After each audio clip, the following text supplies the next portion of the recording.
Събрахме се в Селик да помислим как селото да стане по-хубаво. В първия етап в Почувствай ние разговаряхме за различни теми, които са нужни за нас. Записахме всички наши предизвикателства на дъската и гласувахме, за да изберем едно, по което всички сме съгласни. Всеки аргументираше защо дадена тема е важна и трябва да бъде разрешена. Така накрая заедно избрахме темата, че ни липсва място, на което да играем и спортуваме. В етапа Почувствай също така беше важно за нас да чуем мнения по въпроса на местните хора от селото, нашите близки. Затова се поговорихме и започнахме да интервюираме хората.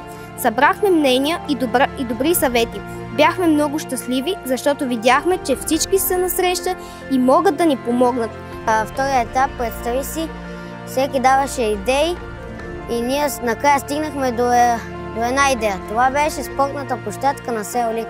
Отново гласувахме заедно и избрахме една от идеите за решението на нашето предизвикателство. Научихме, че има старо игрище в селото, част на времето живо и разцъфтяващо. Училището, което сега обаче е изоставено, хванахме се на работа от подръчни материали – картон, хартия, текстил и канап. Първо ние изработихме нашия прототип макет на игрище. Ръчно сътворихме футболни врати, баскетболни кошове, пейки, градинка с цветя, кошове за отпадъци и също табела. В този втори етап, представи си, научихме, че когато знаем какво искаме, е нужно да сме активни, да направим точен план за действие, както и прототип. В третия етап направихме списък за дейностите и какви материали ще ни трябват. Бяхме готови и отидохме на място. Старото училище беше много обрасло като джунгла, с раздясали врати, огради и спортни елементи, опустяло и изоставено. Ние знаехме, че в миналото тук е кипял живот и дори, представете си, всеки клас е имал зеленчукова градина. Задружно много хора от селото се включиха да помагат. Баби, дядовци, родители, кой с косене, кой с инструменти, кой с шкурки. Направихме и разлепихме плакати в селото, за да поканим всички. Започнахме да се събираме почивните дни и да работим. Разпределихме си задачи и всеки работеше нещо. Игрището стана красиво и чисто. Като по чудо, един местен треньор, явно чул за нас, дойде и ни проведе първата тренировка на новата ни площадка. Благодарим ти, Владо!